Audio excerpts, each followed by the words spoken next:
good. So we were basically yesterday morning. I mean, the verdict came in through the judge. Yeah. I was sleeping. I think it was like 9 a.m. And Hila wakes me up and she says, "We won." Yeah. And I've had like dreams of this day to get that text from the lawyer saying we won. Yeah, or we lost. I don't know, but it's weird when it finally happens. Something you like think about so much. Seriously, I fantasized about how we would get that message. What time of day would it be? It's kind of nice in a way that it just happened because I didn't have any time to think about it. Yeah. It was just like, oh, we won. And I didn't even know how to handle that. It's like, what? I know. I was like, I didn't feel any emotions. I was just like, what? But slowly over the course of the day, it was like, yeah. Hey. We immediately started working on a video explaining everything. And then we posted it in the evening, and I think only once we posted it, I started to understand that it's real, right, and to celebrate. Yeah, I feel the same way. Because it was, I don't know, just the fact of like getting out there and talking about it to our fans, and getting that off your chest. It's like, damn. So it's not quite the end. Well, by the way, I just want to say the support and love we got was absolutely bananas. This tweet I put out that morning, we won the lawsuit. Here, let me put it over here. Look at this. We won the lawsuit. Video coming soon. Huge victory for fair use on YouTube. 283,000 likes. Whoa. That is so crazy. That is so much. That's like a Lifetime Achievement Award, kind of. Is that gonna be your pinned tweet forever? Yeah, well, I don't know about that. I don't necessarily like when people keep pinned tweets from like over like a month ago.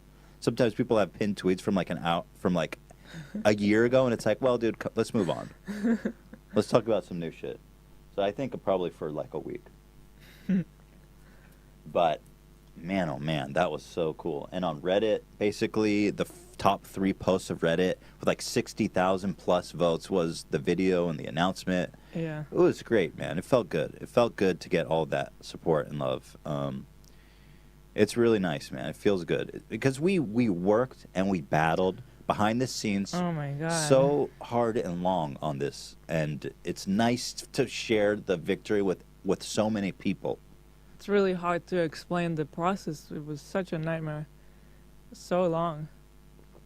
Looking over all these like lawyer documents, and each motion is like 30 pages long, and it was a lot. I forgot to say what we're actually doing today in this episode because it's actually pretty great. I completely didn't talk about it. So today we're going to talk about a couple of things, and after the break we have Skippy, the 37-year-old virgin now. He was 34 when he made that video. And we have Ryan Johnsimus. They're calling in together. Basically, I want to know what Ryan Johnsimus, you guys know, the ultimate pickup artist, the fuck machine. The professional soaper that we made a video about. Yeah, he's a god. So he's going to basically get in Skippy's brain and give him some advice. How are we going to get Skippy's dick wet? How are we going to get... I want Skippy's dick in that mason jar. Well, first he's got to find the one, you know. That's what I'm curious. Is he looking for the one, or is he just looking for the one hole to get his dick wet? He's got to find the one because he's got to marry first. Well, his clock is ticking. So 37 years old, let's just start by putting your dick in a hole. You know, any hole. Pulse optional. I don't know about that. You know, species optional. I don't know about that. Well, we'll talk about it. We'll see how desperate it is. But anyway, I just wanted to make that clear that is what we're doing today. And that'll come up soon. So I'm excited for that conversation. Yeah, back to the lawsuit. You guys can't believe how many documents, how slow-moving the legal system is. And on one hand, I understand why it's that way because it's so important to be thorough, to give both sides the amount of time they need for discovery, for research, for writing really beautiful, eloquent arguments. It's so serious. But everything is... it's a double-edged sword. Yeah. Because on the other hand, people who are qualified to do that kind of work charge. Like our highest rate attorney was like $6.50 an hour. An hour. That means that he charged you essentially $6,000 for 1 day's full of work. Which happened to us when we had the depositions. Yeah. That was like a 10-hour day. So the deposition was probably the most brutal part, if I'm being honest, where I had to go to a conference room in Los Angeles for this specific purpose. It was on like the 30th floor, some huge, godless LA skyscraper. I walked in there and I lost the presence of God. I was like, there's too many attorneys here. They're blocking God from my life. And they originally wanted to have a deposition for each one of us. Oh, that was so good. And thankfully, our lawyers got me off. That was so good.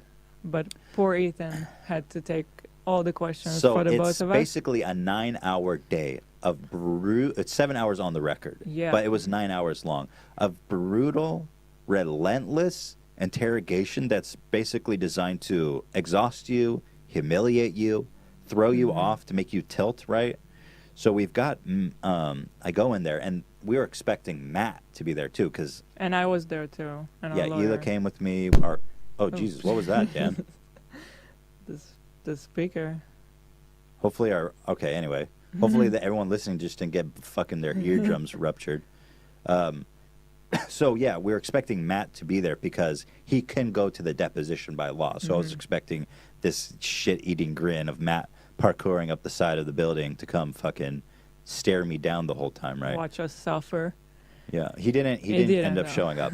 But just sitting there with Uncle Fester alone, his lawyers, that was our nickname for him, was brutal enough. Oh my God. And it was like 7 hours of just absolute torture. It's just straight questioning, no breaks. And like when they say that the point of it is to exhaust you so you lose track and all that, it's true. That really happened to us. It's definitely a totally that's the technique. I mean, that's got to be a textbook strategy. So they sit you down, and the first 5 hours they just ask you shit to exhaust you, and you're using all your mental capacity to answer these questions, and you think you're being really slick and you're answering everything perfectly, but around 5 hours comes around, you don't realize how mentally exhausted you can actually get. Yeah. To the point where I wasn't able to actually even like compute. And there were certain times like when he had lines of questioning and I couldn't understand what he was getting at. Like, because he's trying to get to something. Right, it was all There's traps. always like a point at the end to get you. Yeah. Because he'll ask you like a question like hour 2, like, do you think this is fair use? And I'll be like, yeah, sure. And then 6 hours later, he'll be like, well, if you said that was fair use, then how do you justify your answer now bearing this video clip? And you're like, oh my God, dude, it's stuff like that. Yeah. But actually, Ethan did really good. Thank you. It really did. It was tough. It was tough just watching, seriously. And you handled it really good. So they were going to depose Hila too the next day, but our lawyer, or anyway, there was basically, well, the thing is you have to pay, it's expensive. It cost us the 1 day to depose Matt like $20,000. I'm estimating that because you have one attorney there who's present taking the deposition, you have one listening, you have to pay a court reporting. You have all the preparation because they have to prepare. Yes, they bring you in, they coach you for the deposition, and then you pay someone to document it.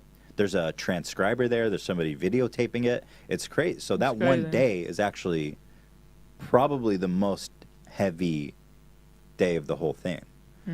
One of them. So I think, I remember his lawyer was like, am I going to get anything useful out of Hila? And our attorneys was like, no, probably not really. Not. Yeah. So whatever.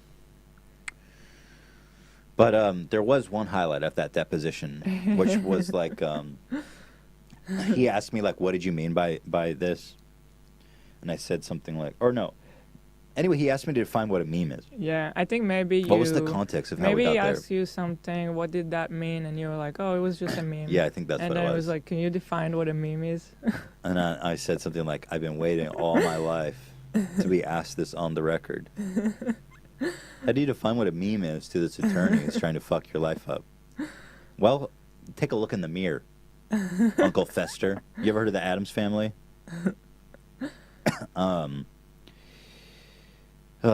So, anyway, let's see. Well, it's all behind us now.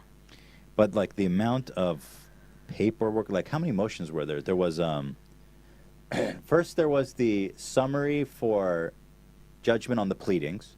So we got denied, right? Yeah, so you do a summary for judgment on the pleadings, and then they do a counter summary. These are all like 30-page documents. Yeah. And then you do a counter to their counter.